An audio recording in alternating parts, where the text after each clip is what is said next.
제가 뉴욕에서 목회를 할 때에 저희 교회에 한 준수하고 잘생긴 청년이 새로 교회를 왔습니다.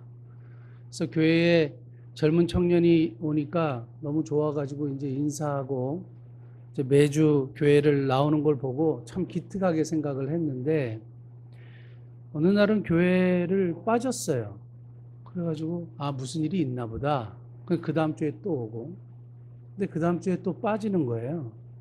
그래서 왜 교회를 자꾸 빠지지? 그러면서 이제 그 친구를 만나가지고 같이 교제를 하는 중에 우리 교회 어떻게 오게 됐으며 어느 학교를 다니며 뭐 이런 이야기를 이제 충분히 이렇게 이야기를 나누는 과정에서 뭐라고 얘기를 하냐면, 사실 제가 교회를 빠진 이유는 어제 친구들하고 술을 너무 많이 먹어가지고 교회 가기가 너무 죄송해가지고 못 갔다는 거예요. 그리고 나서 그런 일이 몇 번이나 계속 반복이 되는 거예요. 그래서 그 친구의 얘기는, 처음에는 뉴욕에 와가지고 친구들하고 이렇게 술을 먹고 그래도 교회 와가지고 기도를 하니까 마음이 편해졌는데, 이것이 계속 반복이 되다 보니까 무슨 마음이 드냐 하면, 하나님 앞에 면목이 없다라는 생각이 들더라는 거예요. 계속 똑같은 데 넘어지고 똑같이 술 먹고 계속 이러니까 하나님이 오히려 화를 내시지 않을까? 하나님이 진노하시지 않을까? 이런 마음과, 또 하나님이 나를 이렇게 사랑해 주시고 또 좋은 대학도 가게 하시고 좋은 부모님 밑에서 자라게 하시고 이렇게 인도해 주셨는데, 나는 거기에 대해서 보답도 못하고 맨날 토요일마다 친구들하고 술 먹고 늦게 자고 늦게 일어나고 교회를 막상 올라 그러니까 도저히 마음의 양심의 가책이 있어가지고 못 오겠다라는 거예요. 예전에 제가 신학교 다닐 때에 비슷한 경험이 있었어요. 무슨 경험이냐면, 정확하게 그게 무슨 죄인지는 기억이 안 나는데, 매주마다 하나님 앞에 나와서 기도할 때 똑같은 기도를 하는 거예요. 죄송하고 잘못했다고. 죄송하고 잘못했다고. 하나님이 저를 폐결핵에서도 구원해 주시고 이렇게 신학교도 보내주시고 이렇게 은혜로 저를 인도해 주셨는데, 맨날 똑같은 죄에 넘어지는 제 자신을 보니까 하나님 너무 죄송하다고, 별 면목이 없다고. 처음에는 좋았는데 그 다음에 똑같은 문제로 또 넘어지고 또 넘어지고 또 넘어지고 하니까 기도가 점점 짧아지는 거예요. 하나님 볼 면목이 점점 없어지는 거예요. 그러니까 자꾸 회피하게 되고 기도를 하지 않게 되는 상황으로 발전하게 되는 거죠. 그래서 그 청년에게 그 이야기를 해주면서, 하나님이 그럼에도 불구하고 형제가 예배 시간에 와서 하나님 앞에 예배를 드리는 것을 기뻐하시겠느냐, 아니면 볼 면목이 없으니까 그냥 멀리하고 떠나 있는 것을 하나님이 기뻐하시겠느냐. 그래서 제가 공의의 하나님, 진노하시고 화를 내시고 너 왜 그거밖에 안 해? 너 왜 어제 술 먹었어? 이런 하나님의 모습보다는 사랑의 하나님, 품어주시는 하나님, 이해하시는 하나님, 언제나 주님 앞에 나오면 기뻐해 주시고 안아주시는 하나님에 대한 이야기를 했어요. 근데 깜짝 놀란 것은, 자기가 모태신앙이고 부모님으로부터 신앙생활을 배워오면서 한 번도 하나님이 사랑이시다라는 것을 제대로 들어본 적이 없다라는 거예요. 하나님은 언제든지 잘못하면 혼내시고 진노하시고 그러면 안 돼 라고 하시는 하나님이신 줄 생각한 거예요. 왜냐하면 부모님으로부터 그렇게 배워왔다는 겁니다. 저는 오늘 본문 말씀을 통해서 행여나 이러한 죄책감, 늘 반복되고 넘어지는 우리들의 연약함 때문에 하나님 앞에 때때로 면목이 없다 이런 마음을 가지셔서 하나님으로부터 조금 멀어져 있는 분들이 계시다면, 분명하게 하나님이 어떤 분이신지 깨닫기를 원하고, 또 우리가 하나님에 대한 생각, 하나님이 어떤 분이신지 잘못 왜곡되게 알고 있던 것을, 우리 하나님이 이런 분이시구나 정확하게 깨닫고 발견하시는 복된 은혜가 있기를 예수님을 축복합니다. 오늘 제가 설교 제목을 참 진부하고 그러나 당연하고 그러나 굉장히 좋은 설교 제목 제목으로 이렇게 정했는데 제가 굉장히 고민을 많이 했어요. 왜냐하면 좋으신 하나님, 여러분들은 그냥 좋으신 하나님 이러지만 저는 좋으신 하나님 그러면 항상 이 필터링, 뭐가 이렇게 자꾸 걸려져요. 신학교 다닐 때에 한국에서 아주 유명한 종교음악 교수님이 그때 한 분 계셨습니다. 총신대 종교음악과 학장하셨던 김의작 교수님이란 분이 은퇴하시고 제가 다니던 학교에서 교수를 하셨는데 이분이 수업 시간에 뭘 얘기를 하셨냐면 하나님은 굿이라고 말하는 게 아니다. 하나님을 굿, 좋다라고 찬송할 수 없는 분이다. 왜냐? 우리 영어 문법에 보면 비교급, 최상급이라는 게 있어요. 문법에 보면 굿, 좋다, 좋은 이것을 원급이라 그래요. 그 다음에 더 좋은, better 또는 better 이거를 더 좋은 이걸 비교급이라 그래요. 그 다음에 최상급은 best, 최고. 그러니까 하나님은 최상급으로 써야지 원급으로 쓸 수 없다 이거예요. 우리가 크다 이야기할 때 big 이렇게 얘기하지 않습니까? 영어로 big 이게 원급이에요. 비교급은 bigger 더 큰, 최상급은 biggest 최고로 큰. 그러니까 하나님은 biggest고 best고 최고로 이렇게 존칭을 해야지 good 우리 인간이 사용하는 이런 단어로 쓰면 안 된다 이런 얘기를 해가지고 제가 그 말에 설득을 당했어요. 당시에 제가 교회에서 찬양 인도를 하고 있었거든요. 선교단체에서도 찬양 인도를 했고 근데 그 말에 설득을 당하다 보니까 오늘도 우리가 사실 설교 이후에 좋으신 하나님 찬양할 건데 이런 찬양을 도저히 못하겠는 거예요. 하나님이 굿이라고 표현되는 것을 기뻐하실까? 이런 생각에 빠졌어요. 그래서 여러분들이 이해하실지 모르겠지만 정확하게 1년 동안 제가 복음성가라는 복음성가는 절대 입에 담지도 않고 부르지도 않았어요. 그리고 침묵 수행을 한 거예요. 그리고 제가 생각할 때 하나님을 베스트라고 높이는 찬양만 입을 열고 찬양했어요. 심각하게 고민했어요. 우리 하나님 앞에는 최고를 드려야 돼. 그래서 그 김의작 교수님이라는 분의 신앙과 그분의 어떤 신앙의 생각을 존중하지만 지금은 생각이 바뀌었어요. 뭐냐, 우리 그 딸이 기숙사 생활하다가 일주일만 있다가 이제 집에 일주일 만에 돌아오거든요. 그런데 애가 아빠 이렇게 하지 않고 아빵이래요. 그리고 사랑해요, 좋아해요 이런 얘기를 저희 가족들은 굉장히 이게 잘 표현을 하거든요. 그런데 이런 생각을 하게 된 거죠. 딸이 와가지고 아바마마는 정말 너무 훌륭하시고 존귀하시고 최고로 위대한 아바마마십니다. 이런 식으로 하면 소통이 안 되고 격식이 갖춰지고 이게 안 되는 거죠. 아버지가 딸에게 듣고 싶은 것은 친근하고 아빵 사랑해요, 좋아해요, 아빠가 있어서 행복해요 이런 얘기를 듣고 싶은데 아바마마께서 저에게 이렇게 은혜를 베풀어 주시고 이렇게 생각을 해보니까 이게 아니구나라는 거죠. 하나님이 우리에게 원하시는 것이 이런 것이 아니겠구나. 그래서 저는 오늘 본문을 통해서 저와 여러분들이 생각하는 정말 하나님은 베스트, 최고의 하나님이시긴 하지만 정말 좋으신 하나님. 왜 좋으신 하나님이냐? 그걸 좀 말씀드리려고 해요. 우리 오늘 읽었던 본문 말씀 잠깐 보시면 3장 7절 잘 보십시오. 이스라엘 자손이 여호와의 목전에 악을 행하여 자기들의 하나님 여호와를 잊어버리고 이렇게 되어 있습니다. 악을 행했다 그랬어요. 하나님 앞에 잘못했어요. 그러니까 9절 하나님이 진노하셨어요. 8절에는 진노하시고 그리고 9절에서 이스라엘 자손이 여호와께 부르짖으매 이렇게 되어 있습니다. 그 다음 3장 12절 오늘 읽었던 본문 말씀 또 한번 볼게요. 이스라엘 자손이 그 다음 뭐예요? 또 여호와의 목전에 악을 행하니라. 맞죠? 또 악을 행했어요.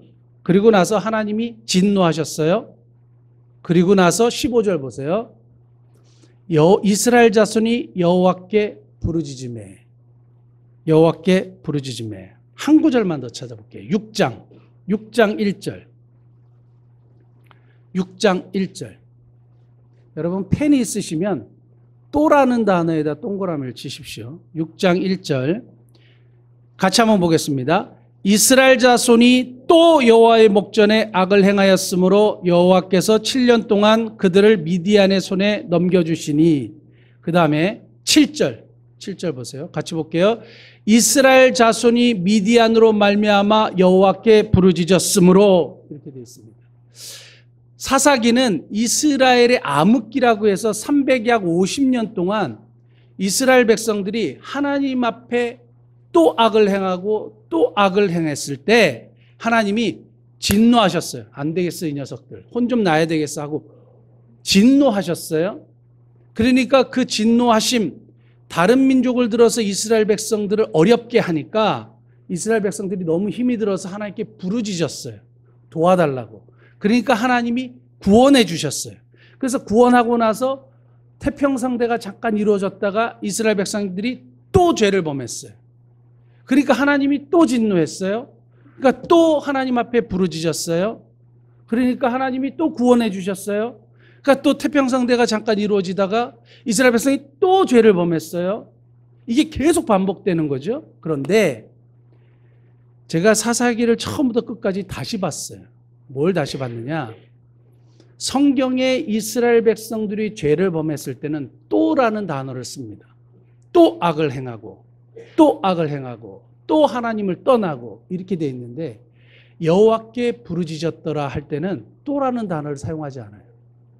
의도적으로 또라는 단어를 사용하지 않아요. 이건 다른 말로 얘기하면 너 또 죄를 범했어? 맞죠? 그런데 너 또 나한테 오니? 너 또 그 문제 가지고 나한테 와?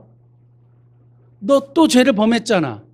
근데 나한테 올 때 또라는 단어를 사용하지 않는다고. 이거는 무엇을 말하냐 하면 하나님이 또 죄를 범한 이스라엘 백성들이 하나님 앞에 도와달라고 하는 부르짖음에는 또 나한테 왔어 라고 말하지 않는 거고 언제든지 받아주시는 좋으신 하나님의 모습을 보여주시는 거예요. 그래서 좋으신 하나님이라고 제가 설교 제목을 하면서 여기엔 세 가지.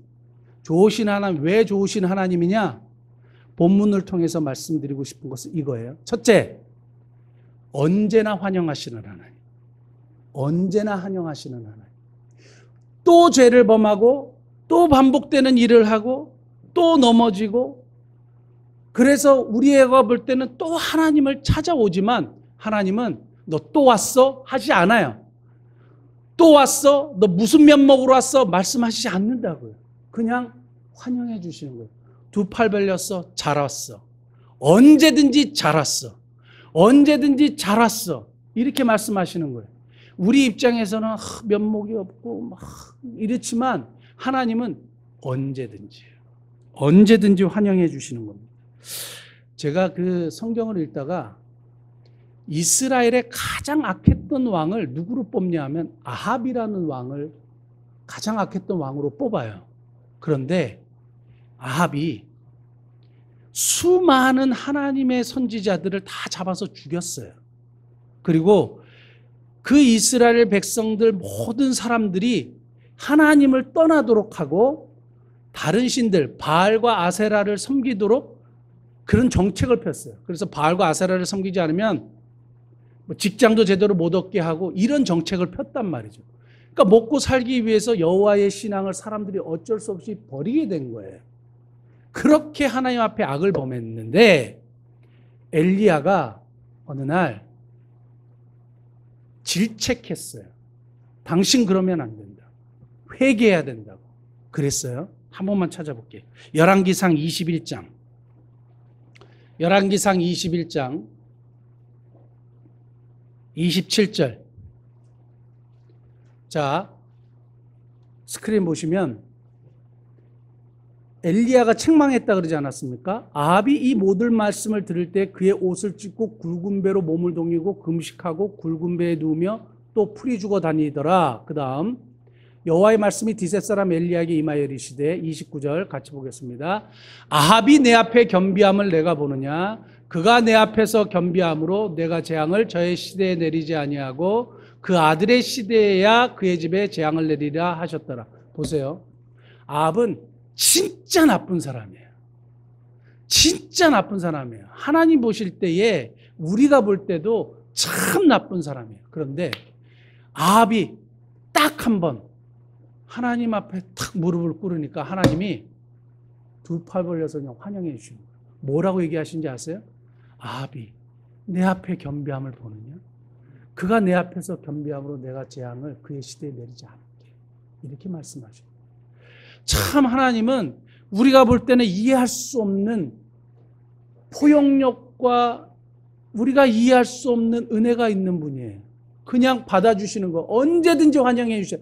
어떠한 죄인이라도 어떠한 죄를 범한 사람이라도요. 그러니까 여러분 어떤 죄책감을 가지고 계시거나 내 죄가 과연 사해질까 걱정하지 마세요. 그건 여러분들의 문제가 아니에요. 하나님은 두 팔 벌려 환영하세요. 그래서 예수님은 뭐라 그러셨냐면 수고하고 무거운 짐진 자들아 다 내게로 오라. 내가 너희를 쉬게 하겠다. 이거는 모든 사람이에요. 죄를 많이 졌건 흉악범이건 아니건 간에 모든 사람들을 내가 포용하겠다 이 말씀인 거죠. 제가 어저께 다시 그 책을 보면서 예전에 한번 소개해드린 적이 있는 이야기인데 다시 한번 말씀을 드릴게요. 필립 얀 씨가 쓴 놀라운 하나님의 은혜라는 아주 유명한 책이 있습니다. 거기에 저희 아이들처럼 10대에 이렇게 방황을 시작한 여자아이에 대한 이야기예요. 근데 이 여자아이가 아버지가 하도 보수적이라 너 치마가 너무 짧어. 긴 치마 입어. 너 애가 왜 귀걸이를 그렇게 추렁추렁하게 해? 그냥 딱 붙는 귀걸이 해. 머리 색깔 염색 바꿔. 막 이러면서 계속 이렇게 잔소리를 하니까 아버지랑 계속 트러블이 생기는 거죠. 지금도 뭐 10대들이 그런 트러블이 있는 친구들이 있어서 부모님하고 저희 동네도 집을 나가버렸대요. 애가. 부모님하고 트러블이 생겨가지고. 그러니까 그런 일들이 비일비재한데 이 친구도 어느 날 아버지랑 대판 싸우고 나서 집을 나갔어요. 그래서 미시간주 트래버스 시티라는 곳에서 자랐는데 디트로이트라는 곳에 가서 완전히 가출해버렸습니다. 한국하고는 스케일이 달라요. 버스로 한 10몇 시간 가는 곳이에요. 그러니까 거기 가서 정착을 하는데 거기를 딱 도착했는데 그 아이를 딱 보고 하얀 리무진, 쫙 기가 막힌 리무진에 멋진 신사가 너 잘 곳이 없니? 아저씨가 재워줄게. 그래서 잠자리를 제공하고 아저씨가 주는 약을 먹었어요. 자기가 이제까지 느껴보지 못한 쾌락의 세계로 빠져들어가기 시작했어요. 그리고 그 아저씨가 남자들이 좋아하는 일을 시키기 시작한 거예요. 근데 그 친구는 그것이 얼마나 잘못된 일인지 생각을 못해요. 오히려 호텔 맨 꼭대기 스위트룸에서 룸서비스, 이때까지 해보지 못한 룸서비스 시켜 먹고 좋은 음식 먹고 돈도 벌고, 물론 자기의 수중에 있는 것이 아니라 돈을 버는 것은 다 사람들이 사장님이라고 부르는 그 아저씨에게로 다 가는 거예요. 그런데 1년이 되니까 이 아이가 계속 약을 복용을 했는데 얼굴에 병색이 완연하기 시작했어요. 그러니까 찾는 남자들이 없어지기 시작했어요. 그러니까 그 사장님이라 불렸던 그 친절한 아저씨가 하루아침에 너는 이혼 가치가 없으니 나가 하고 그 아이를 그냥 내몰아 쳤어요. 돈 한 푼 주지 않고. 그래서 이 아이가 공원에서 몸은 지쳐있고 힘들고 어떻게 살아가야 될지 막막하고, 그래서 신문지를 덮고 공원에서 자는데 갑자기 아빠가 생각난 거예요. 아빠가 생각난 거예요. 근데 공중전화할 돈도 없고 집으로 찾아갈 차비도 없어요. 그래서 그 친구가 뭘 했겠어요. 그래가지고 공중전화비와 버스비를 마련을 했어요.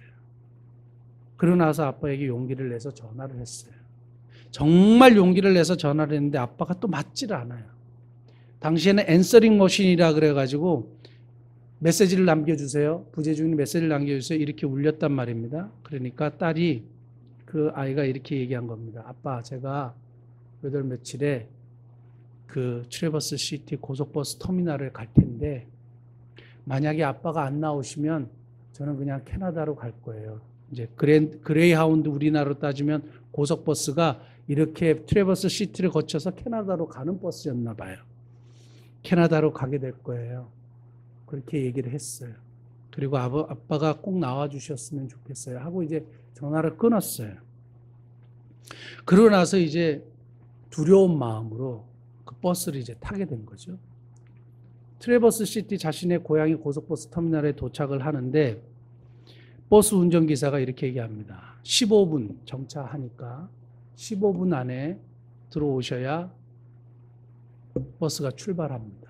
그러니까 15분 안에 부모님, 아빠와 엄마가 나오지 않으면 자기는 그냥 캐나다로 가야 되는 거죠. 그러면서 드는 생각이 만약에 아빠가 안 나오면 나는 어떡하지? 그냥 이렇게 하다가 캐나다에서 나는 아마 죽게 되겠지. 뭐 이런 만큼 여러 가지 복잡한 생각을 하게 된 거죠. 그런데요. 트래버스 시티에 딱 도착해서 버스에서 딱 내리는 순간 난리가 났어요.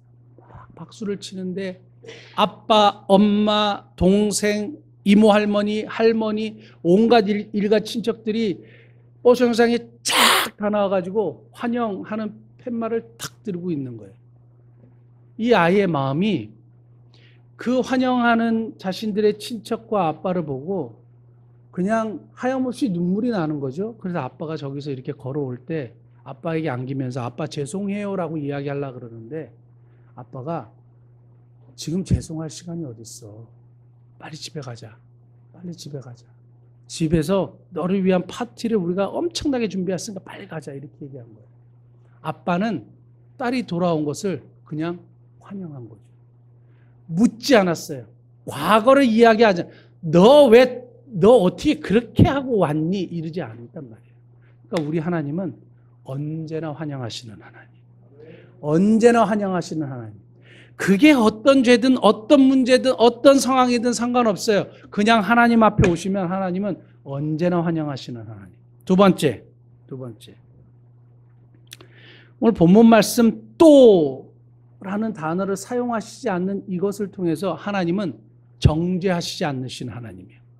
정죄하시지 않으시는 하나님. 이 정죄라는 것은 너 죄인이잖아.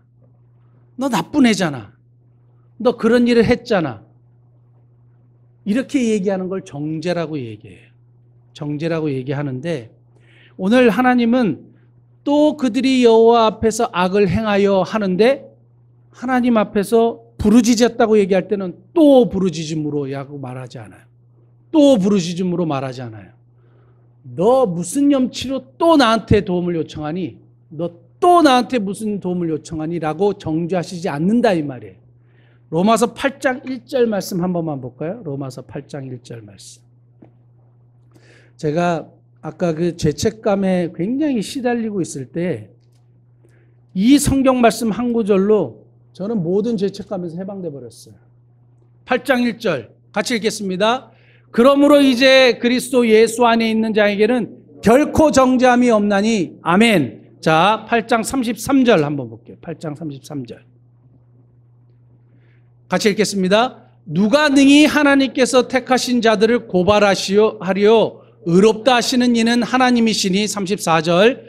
누가 정죄하리요 죽으실 뿐 아니라 다시 살아나시는 이는 그리스도 예수시니 그는 하나님 우편에 계신 자요 우리를 위하여 간구하시는 자시니라. 아멘. 의롭다 하신 분이 하나님이시고 하나님이 괜찮다고 얘기하시는데 누가 너를 정죄하겠냐 이거예요. 이 나쁜 놈아 누가 말할 수 있겠냐 이거예요. 여러분 우리가 우리 형제나 자매들이나 우리 동료들에게 이렇게 할 수 없어요. 그런 자격도 없어요. 우리 자신을 한번 돌아보세요. 그런데 그런 자격이 없는 우리들을 하나님께서 너 죄 없어. 내가 의롭다고 인정해 줄게. 예수 그리스도를 믿는 것 하나 보고 내가 그냥 너 하나님의 자녀로 삼아 줄게 라고 말씀하신 그냥 선포해 버리신 거예요. 저는 혹 이 공동체 안에 이 모임 안에 예수님을 정말 구주와 주님으로 영접하지 못하신 분이 계시다면 예수님을 정말 인생의 구주와 주님으로 온전히 영접하실 수 있는 놀라운 은혜가 있기 원합니다. 그러면 저 말씀이 적용되는 거예요. 내가 너를 의롭다 했는데 아무도 정죄할 수 없어. 그런데 우리가 똑같은 죄의 반복이 되지 않습니까? 또 넘어지고 또 넘어지고 또 넘어지고 하잖아요. 여러분 제 말을 오해하지 마세요. 그냥 막 살고 막 죄를 짓고 그냥 하나님 앞에 용서를 구하면 된다 이렇게 얘기하려고 말씀드리는 게 아니에요. 우리가 연약하기 때문에 노력하지만 그래도 또 넘어질 수 있는 그런 연약한 인간이기 때문에 하나님 앞에 그래도 나오셔야 된다는 이야기를 하는 겁니다. 그냥 막 살라고 이야기하는 것 아니에요. 자, 정죄하지 않는 하나님이신데 우리 마음속에 자꾸 면목이 없고 죄송하고 미안하고 그래도 그런 마음으로 교회 나와도 될까? 이런 마음이 누가 주느냐 이거예요. 누가 주느냐 이거예요. 하나님은 언제나 환영하시고 하나님은 정죄하지 않으신데 자꾸 이런 마음은 누가 주느냐 이거예요. 마귀가 주는 거 아니겠습니까? 사탄이 주는 거 아니겠습니까? 그때 여러분 이렇게 얘기하세요. 너 죄인이야. 너 나쁜 사람이야. 너 무슨 면목으로 하나님 앞에 가? 이렇게 얘기하면 그래, 나 죄인이다. 어쩔래? 하나님이 나를 의롭게 했고 예수님이 나를 위해서 십자가에 못 박혔는데 네가 나를 위해서 십자가에 못 박혔니? 대적하세요. 대적하세요. 그 마음에 위축당하지 마세요. 때때로 저도 설교를 하기 전에 가끔요. 마음이 위축돼요. 야, 너 그 많은 시간 동안 더 열심히 설교할 수 있고 더 준비할 수 있고 기도할 수 있는데 너 그런 모습으로 설교하는 것 하나님이 기뻐하시겠어? 성도들이 듣겠어? 그래서 자꾸 이렇게 참소할 때가 있어요. 마귀는 참소하는 자라 그랬거든요. 자꾸 아주 나쁜 말로 이야기하면 갈궈요. 그래서 제 마음을 위축시켜요. 뒤로 물러나게 해요. 그래서 자꾸 다운되게 해요. 자신감을 상실하게 해요. 절대 그렇게 하지 마세요. 누가 정죄하리요? 죽으실 뿐 아니라 다시 살아나신 이는 그리스도 예수시니 그는 하나님의 우편에 앉아 계신 자요 지금도 우리를 위하여 간구하시는 분이시다. 믿으실 수 있길 바랍니다. 우리를 의롭다 하신 분은 주님이십니다. 자, 마지막 세 번째. 인자와 긍휼이 풍성하신 하나님. 좋으신 하나님이라는 말 속에는 또라고 말씀하시지 않은 하나님의 모습 속에는 인자와 긍휼이 풍성하신 하나님이에요. 에레미야가 3장 22절 한 구절만 띄워주시겠습니까? 같이 한번 읽어볼게요. 시작. 여호와의 인자와 긍휼이 무공하지 아니하 우리가 진멸되지 아니함이니이다. 지난 목요일에 여러분 제가 우리 교회 단톡방에 공유를 했듯이 그 소망의 집 중증 장애인들 제가 한 달에 한 번씩 이렇게 나들이를 시키지 않습니까? 그래서 그 나들이를 시키는데 날씨가 추워지니까 강가로 가기는 좀 어렵겠다 생각이 든 거예요. 또 백화점을 가야 되겠다. 그러니까 이 하남에 유명한 스타필드가 있잖아요. 백화점을 가야 되겠다. 근데 오경이라는 이 뇌병변 1급 몸이 삐뚤어진 아이가 있지 않습니까? 그럼 걔를 데려가려면 휠체어를 갖고 가야 되겠어요. 그래서 휠체어를 실었어요. 휠체어를 싣고 그리고 병규라는 친구하고 여러분 잘 아시지? 그나마 활동력이 좋은 갑수와 은혜라는 친구 이렇게 4명을 데리고 갔는데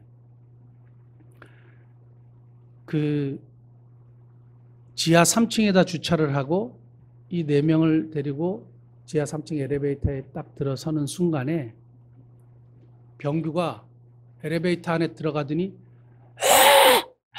막 이러면서 괴성을 지르면서 땅바닥에 주저앉아요. 극도로 공포를 느끼는 것 같아요. 이게 보통 우리가 얘기하는 이런 공간 안에서 느끼는 공포인가? 막 너무 심하게 괴성을 지르니까 안 되겠다 빨리 나오라고 그래서 이렇게 휠체어 빼고 이제 데리고 나왔어요. 그러면 에스컬레이터를 타면 괜찮지 않을까? 이 생각을 했어요. 그래서 에스컬레이터로 이렇게 갔는데 에스컬레이터도 이렇게 움직이려고 보더니 애가 하고 막 뒤로 주저앉는 거예요. 그러니까 이제 에스컬레이터 도우미 하셨던 어느 여자분이 있길래 제가 저기 혹시 여기 계단이 있냐고 그랬더니 계단은 직원들만 출입하는 곳이라 갈 수가 없대요. 그러면은 아니 우리 올라가야 되는데 방법이 없냐 그러니까 보안 요원을 한번 불러서 부탁하면 어떻겠냐 그래서 불러달라 그랬어요. 그래서 보안 요원을 기다리고 있는 중에 갑자기 제가 얘를 좀 업어주면 어떨까 이 생각이 든 거예요. 그래서 제가 병규한테 병규야 목사님 업어줄까 그랬더니 애가 거짓말 안 하고 펄짝 하면서 저한테 확 안기는 거예요. 꼭 안겼어요. 그 느낌은 안 해보시면 그 느낌을 모를 겁니다. 폭 안기는데요. 그래서 걔를 이렇게 업고 에스컬레이터로 이렇게 올라가는데 그냥 마음이 그냥 너무 짠한 거죠. 마음이 정말 너무 짠했어요. 저는 인자와 긍휼이 풍성한 사람이 아닙니다. 인자와 긍휼이 풍성하지 않는데 아무것도 할 수 없는 아이, 연약한 친구, 그냥 조금 인자를 베풀었어요. 조금 긍휼을 베풀었어요. 그러니까 그 아이에게 도움이 돼요. 근데 제가 이 병규를 다 이렇게 계속 얻고 왔다 갔다 하면서 느낀 게 뭐냐면 하나님이 우리를 향한 생각을 하게 됐어요. 하나님의 마음을 한번 묵상하게 됐어요. 부족하고 연약하고 잘난 척하고 그럼 뭐 잘났다고 이렇게 막 까불고 돌아다니는 우리 그럼에도 불구하고 도움이 필요할 때 하나님 도와달라고 하면 언제든지 업어주시는 하나님에 대한 생각을 하게 된 거죠. 나는 인자와 긍휼이 없는데도 도움이 필요한 사람 조금이라도 도와주려고 하는데 하물며 하나님이시겠어요? 여러분 우리들의 인생에 수많은 문제와 어려움들이요 하나님 앞에 가지고 나오면 우리 인자와 긍휼이 부족한 인간도 그 도움이 필요한 자에게 조금이라도 도와주려고 하는데 하나님이시겠습니까? 왜 우리가 하나님을 자꾸 오해하냐고. 하나님은 인자와 긍휼이 풍성하시는 분이에요. 우리가 왜 진멸되지 않는 줄 아세요? 우리가 왜 죽을 수밖에 없는 존재인데 죽지 않는지 아세요? 그분의 인자와 긍휼이 너무 풍성하시기 때문이에요. 그냥 우리를 이해해 주세요. 우리를 그냥 사랑해 주세요. 그렇다고 여러분 죄를 많이 지라는 얘기 아니에요. 그냥 우리의 형편과 처지와 연약함과 부족함을 주님이 아시고 주님이 도와주시기를 원하시는 거예요. 마치 제가 그냥 그 연약한 병규를 한번 업어준 걸로 그냥 조금이라도 도움이 되는 것처럼 우리 아버지는 우리에게 그런 아버지가 되시기를 원하신다라는 사실입니다. 사랑하는 성도 여러분, 하나님이 우리를 향하신 인자하심, 그 긍휼하심이 정말 우리가 상상할 수 없는 큰 인자와 긍휼로 우리를 향하신다라는 사실을 분명히 기억하고 이 좋으신 하나님 감사하며 영광 돌릴 수 있기를 원합니다. 자, 좋으신 하나님 첫째, 언제나 환영하시는 하나님. 둘째, 정죄하시지 않는 하나님. 셋째, 인자와 긍휼이 풍성하신 하나님. 이 하나님 의지하고 또 올 한 해 마무리 승리하며 살아가시는 저와 여러분 되시기를 예수님 축복합니다. 기도하시겠습니다.